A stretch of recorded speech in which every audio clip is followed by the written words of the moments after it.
नमस्कार, हर हर महादेव, जय भोलेनाथ। आप सभी का स्वागत आपके खुद के YouTube चैनल पर जिसका नाम है चाचा के फैक्ट्स। मेरा नाम नितिन है। मैं यहाँ से फैक्ट्स, ईश्वर से जुड़े चमत्कार, रोचक पौराणिक कथाएं। अच्छा, आपको पता तो है मैं ये चीज़ें दोबारा से बताकर कहीं आपका समय तो नहीं वेस्ट कर देता कि नितिन यार तुम इधर उधर की बातें करने लग जाते हो, उसी में कहानी का थोड़ा सा सार खत्म हो लेता है। अब तुम ये सारी बातें, ये तो हमें याद हो गया, जो तुम्हें याद हो गया अब मैं उसे याद क्यों कराऊँ, है ना। आप जानते ही हो कि मैं क्या परोसता हूँ। अभी फिलहाल चैनल का इंट्रो, फिर उसके बाद आकर कहानी शुरू करूंगा। कहीं मत जाइएगा, पूरी कहानी सुनेगा। और ये कहानी खास तौर से उन लोगों के लिए ज़रूरी है सुनना जो सामने वाले की बातें बहुत जल्दी से एक्सेप्ट कर लेते हैं और अमल करना शुरू कर देते हैं। ये नहीं सोचते कि अभी फ़िलहाल हमारी इसकी गुंजाइश है या नहीं है। अगर आपको भी किसी ने बताया है कि ये वाली पूजा करवा लो या ये वाला धातु पहन लो, ठीक है, या गले में आप सोने की चेन डाल लो, या आपको ये करना चाहिए जिसके अंदर आपका पैसा लग रहा है, तो ये कहानी पूरी सुनिएगा, ज़रा ध्यान से सुनिएगा और उन लोगों के साथ शेयर करिएगा जो बहुत जल्दी इन बातों को मानकर अपनी ज़िंदगी में खर्चा कर देते हैं। अभी फिलहाल इंट्रो, फिर शुरू करूँगा। हर हर महादेव।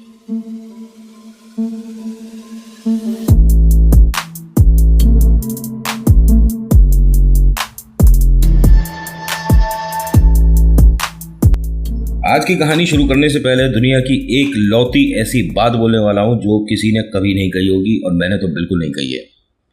अगर पसंद आती है तो लाइक कर दीजिएगा, शेयर करिएगा, कमेंट में लिखिएगा जय श्री श्याम, आपका नाम आपकी जगह। कहोगे कि ये बात बहुत बार बोला है तूने। लाइक कर दो, शेयर कर दो, सब्सक्राइब कर दो, हम तो नहीं करते, जा, है ना। ऐसी वाली अगर फीलिंग आ रही है तो कर दो ना, मतलब उसमें क्या जाता है आपका। अगर आपको पसंद आती है तो ऐसा नहीं कि मैं ज़बरदस्ती आपके पीछे लग जाऊँ, आपको पकड़ लिया मैंने कि नहीं नहीं मैं नहीं जाने दूंगा, पहले सब्सक्राइब करो, ऐसा नहीं करूँगा, ठीक है। आज की कहानी अतुल और रीमा की है। अतुल, रीमा अपने 2 बच्चों के साथ एक किराए के मकान में रहते हैं और घर परिवार में इनके किसी तरह की कोई समस्या नहीं है। पैसों को लेकर अगर बात करी जाए तो महीने के अंत में जब हिसाब करने पर आते हैं कि इस महीने हमने क्या बचाया, तो वहाँ कुछ थोड़े से ही पैसे होते हैं। सेविंग अच्छी हो नहीं पा रही।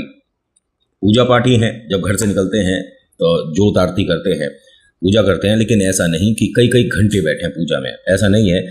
जो रीमा है ये स्कूल में टीचर हैं, जो अतुल हैं ये एक प्राइवेट जॉब करते हैं और इस जॉब पर इन्हें संतुष्टि तो है, लेकिन पैसा जो है इनके जूनियर को ज़्यादा मिल जाता है। पता है उसके पीछे वजह क्या है?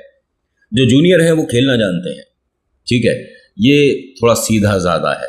इसे ये नहीं पता कि जो कन्वेंस के होते हैं, जो मतलब हमें बाइक से कहीं जाना है, उसका जो पैसा कंपनी देगी उसे कैसे बचाकर आप अपनी तनख्वाह में जोड़ सकते हो, इसे नहीं आता। देखिए, हार्ड वर्क ज़रूरी होता है, लेकिन पैसा कमाना है तो स्मार्ट वर्क आना ज़रूरी है। जब तक आप सीधा बनकर काम करते रहोगे तो शायद उतना ही मिलेगा जितना आपको मिल रहा है। जहां आपने थोड़ा सा अपने दिमाग को इधर उधर किया तो 2 पैसे ज़्यादा बन जाते हैं। और कहा जाता है कि आज की डेट में इंसान सिर्फ एक काम पर डिपेंड भी नहीं रह सकता। जो आप कर रहे हो अच्छा है, बढ़िया है, लेकिन उसके साथ क्या कर रहे हो। हाँ, अभी ये जो मैं कर रहा हूँ इसके साथ ऐसा नहीं कि मैं यही कर रहा हूँ, इसके साथ भी कुछ कर रहा हूँ। भाई, हर कोई मेहनत करता है, कमाने के लिए करता है। आप आज अभी नहीं कर रहे, लेकिन कल तो मेहनत करोगे, कल जॉब करोगे, अपना व्यापार करोगे, 4 पैसे जोड़ोगे, बड़ी बड़ी गाड़ी खरीदोगे, महंगा फ़ोन खरीदोगे, घर में एक सबको जो उम्मीद है उसे पूरी करोगे। अतुल और रीमा बहुत मेहनत कर रहे हैं, लेकिन इनके पास उतने पैसे जुड़ नहीं रहे थे। इनके माता पिता इनसे 8-10 मकान आगे रहते हैं और उन्हें कई बार कहा, अतुल और रीमा को, कि हमारे साथ आकर रहा करो बच्चों, तुम ये बेकार का महीने का किराया देते हो। उनके पास अपना और काफ़ी पुराना मकान है, बहुत बड़ा है। वो अतुल वहाँ पर सिर्फ इसलिए नहीं जाता कि वहाँ उसका भाई और चाचा भी रहते हैं कि नहीं मैं ठीक हूँ, क्योंकि उन लोगों का ना व्यवहार इसके प्रति थोड़ा ख़राब भी था और वो लोग इससे पैसे में भी ज़्यादा थे, तो इसको ना एक तरह से नौकर की तरह वो ट्रीट करते थे। तो मन नहीं करा और इनकी धर्मपत्नी से भी नौकरों वाला ही काम, मतलब छोड़ो उस चीज़ को, बस इन्होंने मना कर दिया।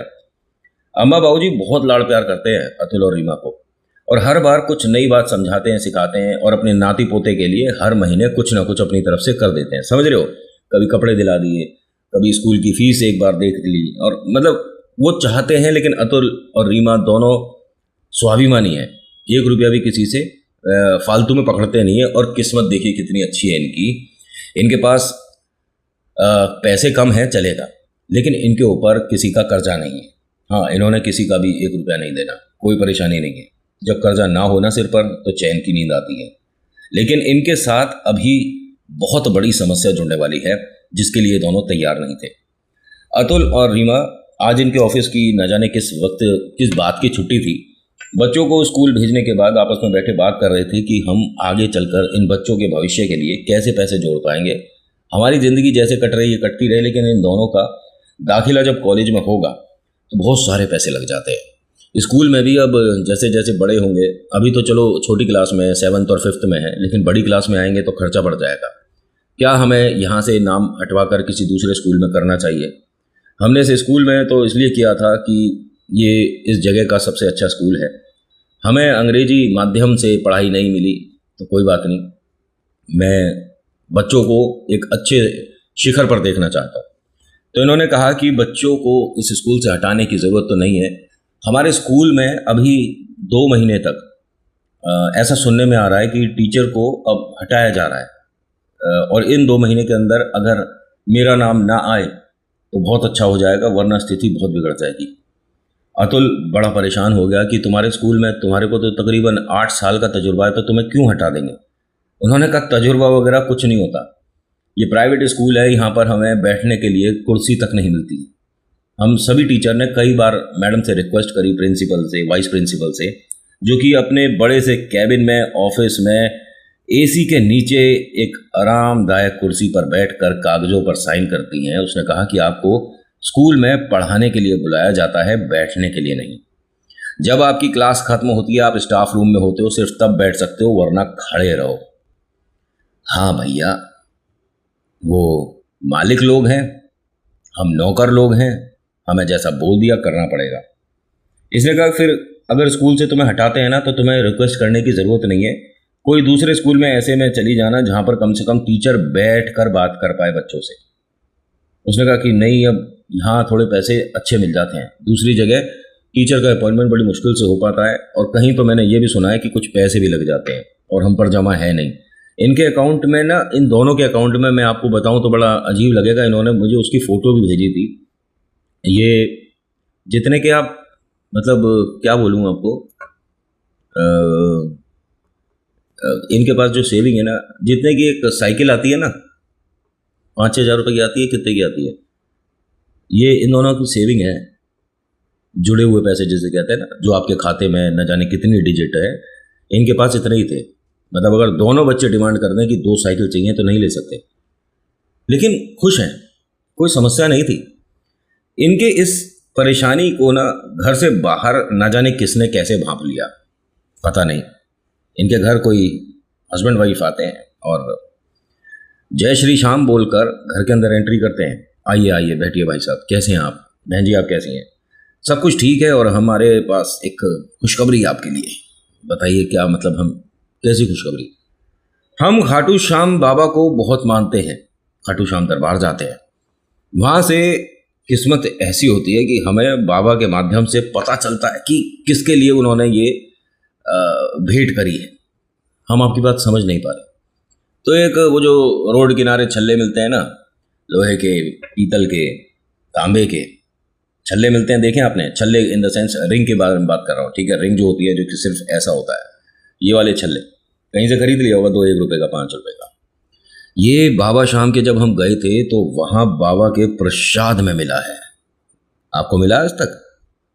खाटू श्याम दरबार जाते हो, आपको मिला आज तक छल्ला? इन दोनों की बताऊंगा आपको। अरे वाह, तो हम जानते नहीं, देखिए माफ़ी चाहेंगे, ये आपके गुरु होंगे लेकिन हम इन्हें नहीं जानते। नहीं, गुरु नहीं है ये कन्हैया का दूसरा रूप है। कन्हैया ने वरदान दिया है कि कलयुग में इनको मेरे नाम से जाना जाएगा, तभी तो जय श्री श्याम बोला जाता है। हम आपके लिए क्या कर सकते हैं, हम आपकी बात समझ नहीं पा रहे। अतुल और रीमा बहुत सीधे हैं। ये जो छल्ला है ना, जिसके घर पहुंचेगा उसकी किस्मत पलट जाएगी, उसकी ज़िंदगी में बहुत सारी खुशियां आएंगी, उसके बच्चों का भविष्य अच्छा हो जाएगा, उस पर अपना मकान होगा, गाड़ी होगी, और बहुत सारे सपने बांध दिए इन दोनों के लिए। इसे मैं ना टोटका भी बोल सकता हूँ जो ये दोनों यहाँ पर कर रहे हैं। अतुल और रीमा उस अंगूठी को लेकर अपने दिमाग में सपने बनाने लग गए थे कि अगर ये अंगूठी हम लेते हैं, ये हमें प्रसाद में जैसे हमारे को भगवान ने दी है, तो हमारे पास कितना बदलाव होगा, हम क्या क्या खरीद सकते हैं, ऐसे ही प्लानिंग कर रहे थे, तभी रीमा ने कहा कि आप बैठिए, मैं चाय लेकर आती हूँ। वो जब चाय बनाने गई तभी इस आदमी ने अपनी सारी प्लानिंग करके, इसको कहते हैं ना कि अपनी तरफ कर लिया। बोलता क्या है कि हम बाबा शाम के जब गए थे वहाँ ना जाने आंख बंद करके, सर आपका चेहरा कैसे दिखा, आप मुझे जानते तो हो, मैं सामने वाले मकान में रहता हूँ ऊपर में, तो पता नहीं कैसे और आपका नाम बोला, ऐसा मुझे लगा, बाबा ने बोला। अरे तो ये आप धन्यवाद कि आप मुझे दे रहे हो, लेकिन मुझे उनकी पूजा कैसे करनी है आती नहीं। अरे वो सब हम बता देंगे, कोई बड़ी बात नहीं है, आपको बस जय श्री श्याम बोलना होता है और एक हम फोटो ला कर दे देंगे, ये छल्ला आप रख लो। वो बड़ा खुश हुआ कि इस तरह के भी अच्छे लोग हैं, लेकिन इस अच्छे लोग के अभी सींग निकलने शुरू हो जाएंगे।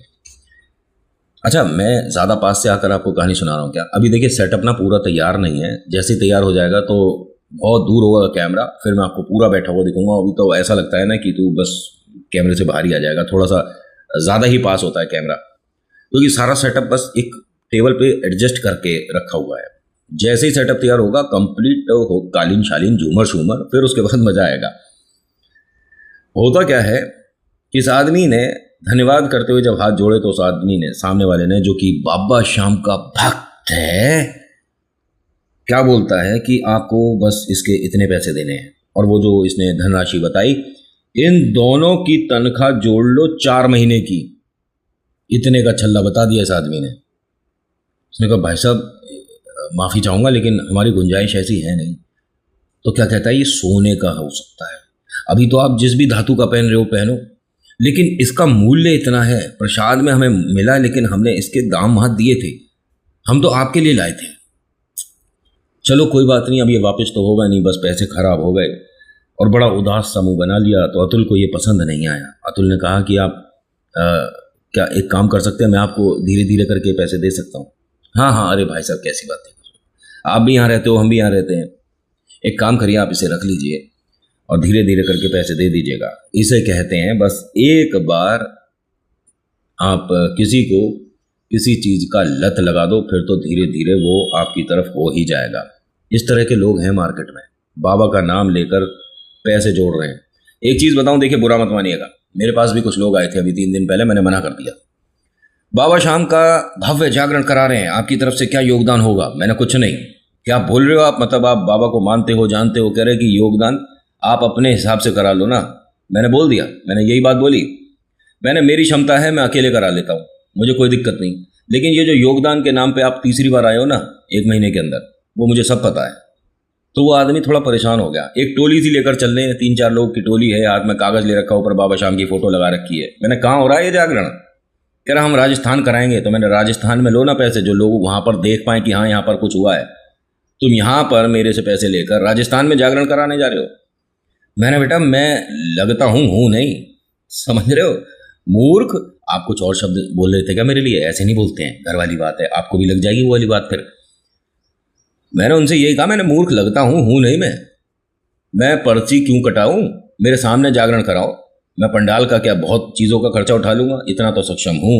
बोले बाबा ने आशीर्वाद दे रखा है, मैं पूरा अपने सामने करा दूँ, कराओ यहाँ जागरण। यार ये तो कोई बदतमीजी वाली बात कर रहे हो, तुम बाबा शाम को नहीं मानते। मैंने हाँ, सच्ची बात बोल दो तो सुई सी चुभ जाती है। मैं अगर कोई दान करता हूँ ना, तो अगर इस हाथ से दान दिया है तो इसको न पता पड़ती है, और तुम तो पर्ची काट रहे हो नाम की हमारे। मैंने चलो, और आपसे एक रिक्वेस्ट कर रहा हूँ, कोई ज़रूरत नहीं है आपको ऐसी जगह पैसा भेंट करने की जिस जगह का आपको अता पता ही नहीं है। गौशाला के नाम पर पैसे मांगने शुरू कर दिए लोगों ने कि गाय के लिए आप कुछ आटा दाल चावल के लिए जो हम पैसे करेंगे आप ये डिब्बे में डाल दो। बिल्कुल ज़रूरत नहीं डालने की इस पैसे को ना। आपको मदद करनी है, गौशाला जाओ, अपने मतलब कुट्टी खाना जो भी आपको ले जाना है वो लेकर जाओ, अपने हाथों से खिलाओ। उन लोगों को भी पैसे देकर मत आया करो। आप तो अपने मन से पैसे दे जाते हो कि वो गाय के लिए 100, 200, 500 का कुछ खरीद लेंगे, खिला देंगे। कोई नहीं खिलाता है। अपनी आंखों से देखा है मैंने पैसा खराब होते हुए। मैं कुछ दिया था, मैं थोड़ा जल्दी में था, मैंने दिए पैसे और मैंने कहा आप करा दीजिएगा, और गलती से उनके वहीं कूलर पर मैं अपना फ़ोन भूल आया था। ठीक है, जब मैंने देखा ना तो कुछ ऐसा सुना भी जिसके बाद यकीन हो गया कि यहाँ पर आपके दिए हुए पैसों से ये लोग नहीं कराते हैं, वो जो सरकार की तरफ से मिल जाता है उसी से हो रहा है काम जो हो रहा है। अगर आपको खिलाना है और मैं सीधा सीधा बोल रहा हूँ, जो भी गौशाला चलाते हैं और अगर वीडियो देख रहे हैं ना, और बता दो कि मैं गलत बोल रहा हूँ, मैं सीधी सीधी आकर बैठकर बात कर लूँगा आपसे। बताओ कितनी पर्ची कटी और कितनों का सामान आया, कितनों के सामान आपने खरीदे, कितनी गायें ऐसी हैं जिनकी आपने मदद करी है। सिर्फ कहने से नहीं होता है कि नहीं हम तो करते हैं, करके देखो पता पड़ जाएगा। और हाँ, कहानी पर वापस लौटूंगा, लेकिन उससे पहले एक छोटी सी रिक्वेस्ट आप सभी से दोबारा, कि अगर आप इस तरह की कोई पर्ची काट रहे हैं जिससे आपके 2 पैसे बन जाएं, तो शर्म करो और खुद हाथ पर हिलाकर काम कर लो। इसे भीख मांगना कहते हैं। अगर सक्षम हो और सामने जागरण हो रहा है और दुनिया देख भी रही है उस जागरण को होते हुए, तो 100-500 जो जिसकी क्षमता है वो करेगा। लेकिन ऐसा नहीं कि आप रहते हो गाजियाबाद और पर्ची कट रही है राजस्थान की। अच्छा, हवा में कम रहा है क्या पैसा? आदमी मेहनत करे रात दिन और आप आओ पर्ची लेकर। और हाँ, जो भंडारे को लेकर बात हुई थी, मुझे किसी ने सवाल किया था भंडारा कितना कराना चाहिए, कितने लोगों को कराना चाहिए। उतनों का कराना चाहिए जितनों की वजह से आपके घर में पैसों की समस्या ना हो। समझ गए? आप 100 रुपये कमाते हो, आपकी इच्छा है, आपके पास बचे हुए पैसे हैं, तो उनसे कराओ। ऐसा बाजार से पैसा उठाकर भंडारा करा दिया, मूर्खता है। भगवान की पूजा करने गए, घर में माँ बाप को पूछा भी नहीं सुबह से।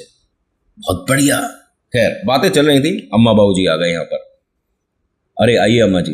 तो दिखावे के तौर पर ये जो अभी श्याम भक्त बना हुआ है, इसमें अम्मा बाबूजी के जब पैर छुए तो 3-4 छल्ले और गिर गए। अब इस आदमी को यकीन नहीं हुआ कि इसने तो ये बोला था कि पूरे साल में 1 छल्ला मिलता है और इसकी जेब में इतने सारे कैसे, यानी ये बेच रहा है। अम्मा बाबूजी ने कहा कि और बेटा आप यहाँ कैसे, क्या हो रहा था? सब कुछ ठीक है। अतुल ने सारी बात बता दी। बाबूजी ने कहा बेटा तू छल्ला वापस कर दे, छल्ला वापस कर दे, ज़रूरत नहीं है हमें। और इतने पैसों का बनवाना होगा तो हम सोने का बनवा लेंगे, सोने का इसमें थोड़े से पैसे और डल जाएगा, कोई ज़रूरत नहीं है। भगवान इन चीज़ों से मदद नहीं करते, जाओ। उसने कहा अरे बाबूजी आप कैसे कर रहे हो, और ये बहुत बड़ा अपशगुन है, अगर आप इस तरह से वापस करेंगे बहुत बड़ा अपशगुन है। देखिए ठीक है, हम अपशगुन को झेल लेंगे, आप जाओ। इसने ऐसा कुछ बोला था, ना जाने इनकी धर्मपत्नी कैसे रसोई में फिसल गई, गिरी और वो चाय उनके हाथ पर गिर गई। जैसे मतलब क्या इत्तेफाक देखिए कमाल का। उसने अंगूठी वापस करी और वो इस तरह से गिरी तो सब लोग उस तरफ भागे, देखा, उनको थोड़ा नॉर्मल करा, बर्फ बर्फ लगाई, ईश्वर की कृपा से सब कुछ ठीक रहा। लेकिन हाँ, चाय अगर हाथ पर गिरेगी तो देखो लगेगा तो है ही। उस आदमी ने उस जगह उस चीज़ का फ़ायदा उठा लिया, बोलता है कि देखा इसे कहते हैं अपशगुन होना। बाबूजी और अम्मा को भी लगा कि ये कहीं सही में अपशगुन ना हो, गुड़िया के साथ ऐसे एकदम घटना घट गई। तो बाबूजी ने कहा कि बेटा लेकिन इसके पैसे तुम ठीक ठीक लगा लो, इतने कहाँ दे पाएंगे। तो उसने उसके आधे पैसे कर दिए कि चलो ठीक है, आधे पैसे मैं दे दूंगा, आधे आप रखो, लेकिन घर में शुभ संकेत है, इसे रखो। वो बेच कर उसे चला गया। बाबूजी ने कहा कि अगले 2 दिन के अंदर इसके सारे पैसे दे दो, और जो पैसे धीरे धीरे करके तुम्हें देने हैं वो मुझे दे देना, ऐसे किसी और का पैसा अपने सिर पर मत लो। नहीं नहीं सब ठीक है। वो खाटू श्याम बाबा की तस्वीर दे गया। कितने की आती है? 10, 20, 50, 100 खरीद ली होगी उसने कहीं से। इस तरह की हरकतें करने वाले थोड़ी इन्वेस्टमेंट भी कर लेते हैं। बाबा श्याम की तस्वीर आई और चमत्कार होना शुरू। एक मूर्ख की वजह से बाबा घर तक आ गए, लेकिन बाबा ने अपने भक्त को यहां से संभाल लिया। पहली बात तो ये, जो गुड़िया उनके हाथ पर छाला पड़ सकता था नहीं पड़ा। बहुत छोटी सी बात है, मजाक है, कोई बात नहीं, लेकिन ऐसा पॉसिबली बहुत कम होता है। दूसरी बात, ये जो लड़का जहां जॉब कर रहा था वहां से उसे नौकरी से आज निकाल दिया। चमत्कार है। तीसरी बड़ी बात कि इनके स्कूल से भी इनके लिए भी मैसेज आ गया, मैडम के लिए, इनको स्कूल से नहीं निकाल रहे, इनका प्रमोशन हुआ है। एक तरह का इनकी फ्रेंड ने फ़ोन करके बताया कि मैंने देखा है तुझे वाइस प्रिंसिपल के लिए अपॉइंट करा जा सकता है। इसे यकीन नहीं हो रहा, भूल गई कि हाथ में चोट लगी है, लेकिन खुशी का ठिकाना नहीं। और कहती है कि देख तू मजाक मस्ती मत किया कर, तुझे कैसे पता चला? तो कहती है कि तू जानती है कि हमारे रिलेटिव में हैं जो, वो और प्रिंसिपल बहुत खास फ्रेंड है। न जाने उन्होंने कैसे बात करी या क्या हुआ, जब तेरा नाम सामने आया तो मैंने अपने कान बड़े करके सुन लिए। सच्ची में? हाँ पक्का, हाँ, वाइस प्रिंसिपल अगले महीने से तू बनेगी। क्यों, वो जो मैडम है वो कहाँ जा रही हैं? वो प्रिंसिपल अपॉइंट हो रही हैं, और जो प्रिंसिपल हैं ये उड़ीसा जा रही हैं, यहाँ के जो दूसरा कोई ब्रांच है उसमें। उसका खुशी का ठिकाना नहीं, क्योंकि वाइस प्रिंसिपल, पैसा, अरे सारी बातें छोड़ो, बैठने को तो मिलेगा। इसने अपने पतिदेव को बताया, माता पिता को बताया, तो खुशी का ठिकाना नहीं। इन सब ने बाबा की तरफ देखा। जो वो तस्वीर देकर गया, इन्होंने घर में एक जगह रख दी थी कि इनके आने से ये चमत्कार हुआ है, ये कुछ तो मतलब अनोखे हैं। आज डिस्कशन बस न जाने कहाँ कहाँ का हो रहा था। माता पिता अपनी बताने लग गए कि जब हम वैष्णो देवी गए थे तो हमारे साथ ऐसा चमत्कार हुआ था, केदारनाथ गए थे तो ये चमत्कार हुआ था। भगवानों का जिक्र होने लगा, बातें होने लगी। बाबा शाम की तस्वीर नीचे से जल गई, एकदम जलने लगी। न जाने कैसे क्या हुआ। मेरा जो मानना है, देखिए, जब बाहर धूप बहुत तेज हो, कांच का कोई कोना ऐसा हो जो कि डायरेक्ट किसी फोटो पे लग रहा हो, तो वो हो जाता है ना ऐसा।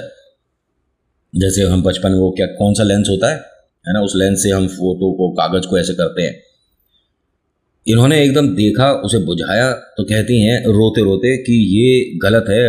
जो ईश्वर की, भगवान की फोटो होती है उसमें इस तरह से अग्नि लगना बहुत गलत होता है, अपशगुन होता है। कह रहे आज हमारे घर में सुबह से शगुन अपशगुन ही हो रहा है। और वो जो छल्ला है वो बाबा के सामने ही रख रखा था, पहना किसी ने भी नहीं था। और हाँ, इस तरह का ना पहना भी मत करो। अगर इस तरह की कोई चमत्कारी अंगूठी आपको देकर जा रहा है, या माला, चेन, कुछ भी नहीं, जो सिद्ध है उसे पहनो, ऐसे नहीं। अब मैं भी पहनता हूँ, ये पन्ना पहनना का मैंने क्या, ऐसी थोड़ी ना है, तरीके से आप पहनो बिल्कुल। और इस पर भी एक प्रॉपर वीडियो बनाकर आपको बता दूंगा कि ये धातु कितना असर कर जाते हैं। होता क्या है कि इन्होंने वो अंगूठी हटाकर बाबा की तस्वीर उठाई और उसे कपड़े से पोंछा, साफ सुथरा सा करा। बाबूजी ने बताया कि यहाँ पर पर्दा लगवाओ भाई, पर्दा नहीं होगा तो इस तरह से पता लगा किसी दिन हमारा चश्मा ही जल गया है, हम लेटे हो, हमारे चश्मे में आग लग जाए, तो मजाक वाली बात हुई। उन्होंने कहा ठीक है, पर्दा वगैरह करवाते हैं। अब ये जो फोटो है, लेके घर में इधर उधर घूम रहा था कि कहाँ रखूँ कहाँ रखूँ, और वो गत्ते की एक कोई चीज़ थी, उसके ऊपर वो फोटो था। तो इन्होंने, बाबूजी ने उसकी कटिंग करवाई पहले फोटो की, और कहते हैं कि भगवान की फोटो है तो घर में इधर उधर नहीं ढूंढना, आपका जो मंदिर है वहां जाकर रख दो। इसने वहां जाकर मंदिर में वो फोटो रख दी। कुछ देर बाद यह आदमी वापस आया, कहता है कि भाई साहब कुछ पैसों की ज़रूरत है मुझे, आप अभी दे सकते हो? उन्होंने कहा अरे अभी आपको सुबह जो हमारे पास थे घर में हमने वो दे दिए, बाकी तो आपको अगले महीने देने हैं ना, हम 6 महीने में आपके पैसे दे देंगे। उसने कहा नहीं, मतलब थोड़ी ज़्यादा ज़रूरत थी, एकदम अर्जेंट। पहली बात, जब तेरे पास बाबा का इतना सारा आशीर्वाद है जो तू लोगों में बांटता फिर रहा है, तो तेरे पास समस्या तो नहीं आनी चाहिए, ना पैसों की ना किसी और बात की, है ना? तू तो थोक विक्रेता है, होलसेल डीलर, तो रिटेलर्स के पास क्यों जा रहा है? खैर, होगा कोई समस्या। इस आदमी ने अपने घर में थोड़े से, जो भगवान की गुल्लक होती है उसमें भी पैसे होते हैं ना, वो पैसे थोड़े से इसे दे दिए कि हमारे पास बस यही है जो जमा थे और हमारे पास अब है ही नहीं। बाबूजी अम्मा सब देख रहे थे। जाते हुए अम्मा बाबूजी ने कहा कि जो खाटू श्याम तुम बेच रहे हो, कितने घर में बेच चुके हो? उसने कहा मतलब आप कैसी बातें कर रहे हो, खाटू श्याम बाबा को कौन बेचता है? आप बाबूजी थोड़ा संभल कर बात करो, आप बड़े हो तो कुछ भी बोलेंगे। उन्होंने कहा बेटा बोला तो मैं कुछ हुई ही नहीं अभी। ये काम ना हमारे टाइम में भी बहुत होता था। ये हम केदारनाथ से पत्थर लाए हैं, ये बड़ा अनमोल है, वहीं पर चलते फिरते कोई भी चीज़ उठा लोगे। और केदारनाथ का छोड़ो, दिल्ली के पत्थर बेच देते हैं लोग केदारनाथ का बताकर। तो कब से चल रहा है तुम्हारा ये व्यापार? ये आप बेकार की बात मत करो। अच्छा जॉब क्या करते हो बेटा तुम? ईश्वर की कृपा है। नहीं, ईश्वर की कृपा क्या, हर महीने ईश्वर आकर आपको झोली भर के पैसे दे जाते हैं? कोई काम वाम करते हो या यही चल रहा है? उस आदमी के पास कुछ था नहीं कहने को। बाबूजी ने कहा कि पता चल गया? अतुल से कहा पता चल गया क्या जॉब करते हैं? बाबूजी की बातें सुनी, आपका दिल पिघल रहा होगा, लेकिन इस आदमी का नहीं पिघला, ये बेशर्म है। ये बस बाबूजी से कहकर ये चला गया कि आप बड़े हैं तो कुछ भी बोल देंगे, लेकिन मैं बड़ों का अपमान नहीं करता। अरे पैसा मिल रहा है ना बड़ों से, तो अपमान या तेल लेने है ना। अपनी बात हो गई, बस पैसा आ गया, चलो दूसरा घर देखो। ये यहाँ से चला गया पैसे लेकर। अतुल से कहा कि ईश्वर की प्रतिमा, ईश्वर की फोटो मंदिर में रखी जाती है और कहीं नहीं। देखिए घर में एक खुशी का माहौल है, लेकिन एक अफसोस भी ये है कि अतुल की नौकरी यहाँ से अब जा चुकी है। लेकिन अतुल को खुशी है कि मेरी धर्मपत्नी एक कदम आगे बढ़ी, वो अब अच्छी पोस्ट पर आ रही है। माता पिता को अपनी बहू के लिए एक खुशी है, बेटे के लिए थोड़ा दुख कम है। अगला दिन हुआ और इन्हें पूजा करनी नहीं आती। न जाने कैसे होता था, क्यों होता था, बाबा शाम की तस्वीर हमेशा मंदिर में गिरी हुई मिलती थी। हमेशा जब भी सुबह उठते हैं, पूजा करने के लिए हाथ जोड़ते हैं और इन्हें कोई शाम मंत्र नहीं आता, कोई पूजा पाठ नहीं आती, कोई आरती नहीं आती, बस हाथ जोड़ते हैं, जय कन्हैया जय बालाजी, और बस चल देते हैं अपने काम पर। वो नौकरी ढूंढने, वो अपनी नौकरी पर। और हाँ, 3 दिन में इनका अपॉइंटमेंट हो गया था, ये वाइस प्रिंसिपल लग चुकी थी। जब ये वाइस प्रिंसिपल बनकर वहाँ गई थी ना, सबने इन्हें तोहफे दिए, गिफ्ट दिए, madam welcome to new post वगैरह करके। तो 18 खाटू श्याम बाबा की तस्वीरें थी। कितने लोग देते हैं इस तरह की भेंट? बाबा कैसे यहां तक वापस आए? इन्होंने वो तस्वीरें जब घर ले जाकर अपने पतिदेव को बताया कि इस तरह के गिफ्ट मिले हैं, उन्हें बड़ा अच्छा लगा। एक तस्वीर हम उन भाई साहब को भी देकर आते हैं जो सामने रहते हैं। उनके घर गए तो ताला लग रहा था, ये कहाँ चले गए? वो भाई साहब का आज तक अता पता नहीं है कि कहाँ गए। लेकिन सुनो चमत्कार, इन्होंने वो जो बाबा शाम की तस्वीर है अनरैप कर रखी थी, खुली हुई थी, मतलब सामने से दिख रही थी, ले जाकर अपने घर वापस रख रहे थे। तो बीच में किसी ने पूछा कि एक बात पूछनी थी आपसे, आप भी बाबा शाम को जानते मानते हो? उन्होंने कहा कि हाँ, मतलब थोड़ा बहुत जानते हैं, लेकिन आप बताइए क्या बात है? मुझे आपसे ना एक बहुत ज़रूरी काम है।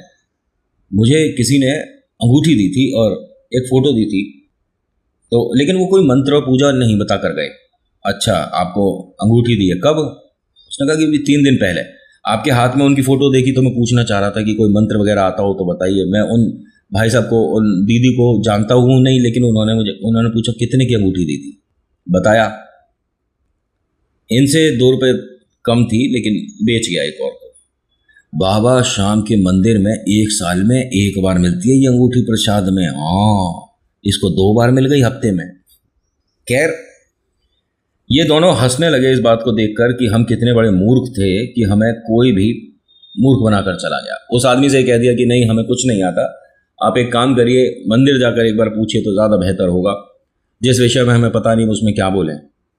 ये दोनों घर आकर खूब हंसे, और जब हंस रहे थे तो अम्मा बाबूजी आए और कहते हैं कि अरे वाह, आज का दिन तो बहुत अच्छा है, दोनों हमारे गुड्डा गुड़िया हंस रहे, क्या बात है? उन्होंने बताया अपनी मूर्खता के बारे में।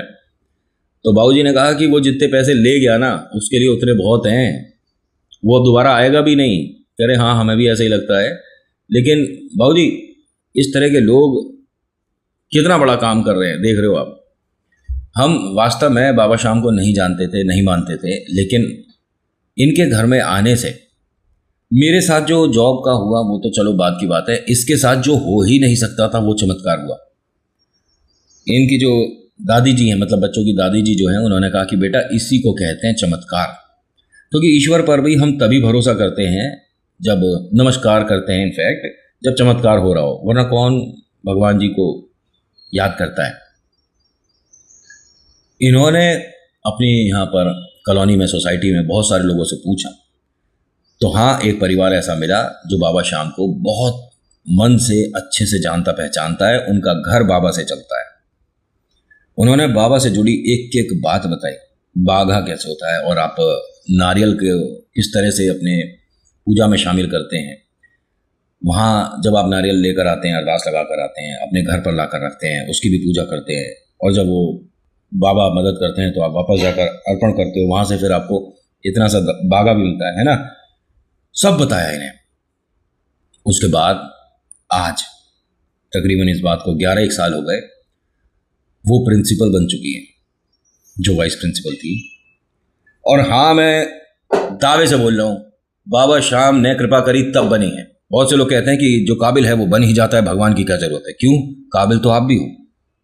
आपने कम काबिलियत अपने में सोच रखी है क्या? किससे कम हो आप? लेकिन आप उसी शिखर पर हो जिसको आप देखते हो कि वहां कभी मैं भी पहुंचूंगा। एग्जाम्पल के तौर पे यहाँ मुंबई कितने लोग आते हैं ट्रेन से जो कि हीरो बनने आते हैं, कितने दिखते हैं स्टेज पर और कितने दिखते हैं बड़े पर्दे पर। समझ गए कौन से में हुनर नहीं है? हर घर, हर गली से एक सचिन तेंदुलकर, विराट कोहली निकल सकता है, लेकिन कैसे? थोड़ा किस्मत का भी खेल होता है मेरे भाई। मेहनत तो आप भी कर रहे हो, लेकिन उतना नहीं जोड़ पा रहे ना अभी, लेकिन जुड़ेगा। आप आज से भगवान का दामन थाम लो। मैं नहीं कहता कि आप बाबा शाम को मानो, भोले बाबा को मानो, जो आपके इष्ट हैं उनकी पूजा शुरू कर दो। और अगर आपको थोड़ा सा ये लगता है ना कि नहीं यार भगवान की पूजा करने में टाइम बहुत जाएगा और थोड़ा खर्चा भी हो जाएगा, मम्मी पापा हैं उनके पैर छू लो, माथे लगाओ हाथ, कराए तुम दर्शन सारे तीर्थों के, खत्म बात। ठीक है। और अगर वो आपसे दूर रहते हैं तो उनसे फ़ोन पर बात कर लिया करो। आप अलग रहते हो कोई बात नहीं, लेकिन फ़ोन पर बात कर लिया करो। एक तरह का उनके लिए एनर्जी हो जाता है कि आपसे बात हो गई, और उनकी दुआएं भगवान से ज़्यादा असर करती हैं। हाँ, अगर माता पिता ने ये बोल दिया ना कि खुश रहो, तो ईश्वर को आपके लिए कुछ करने की ज़रूरत भी नहीं पड़ेगी। ये आदेश होता है माता पिता का। मैं पुराने ख्याल का, पुराने ज़माने का। वैसे कहानी यहाँ पर ख़त्म हो गई है।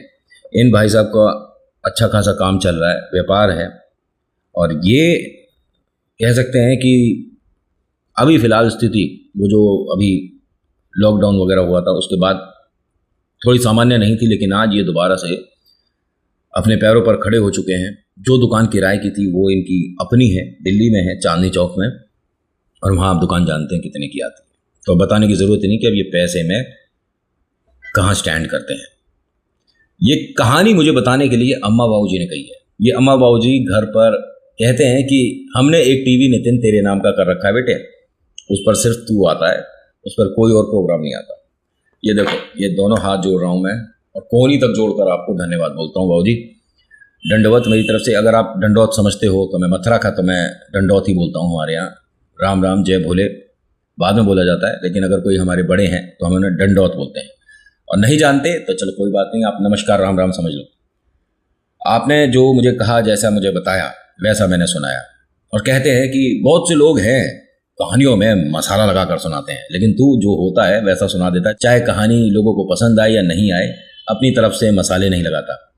अम्मा जी ने तो मुझे कहा कि ये जो तू भूत प्रेतन की सुनाता हुआ है, तेरे को डर ना लगता हो? अम्मा, डर काहे का ना लगता है मुझे, लेकिन आप लोगों के आशीर्वाद से डर पर काबू कर लिए करें हम। So thank you so much for watching. मेरा नाम नितिन है। मुलाकात करूंगा आपसे एक अगली वीडियो में। हर हर महादेव, जय भोलेनाथ, धन्यवाद। और ये धन्यवाद करने बाकी लोगों ने भी शुरू कर दिए। अरे कितना कॉपी करोगे मुझे, कुछ अपना भी कर लो।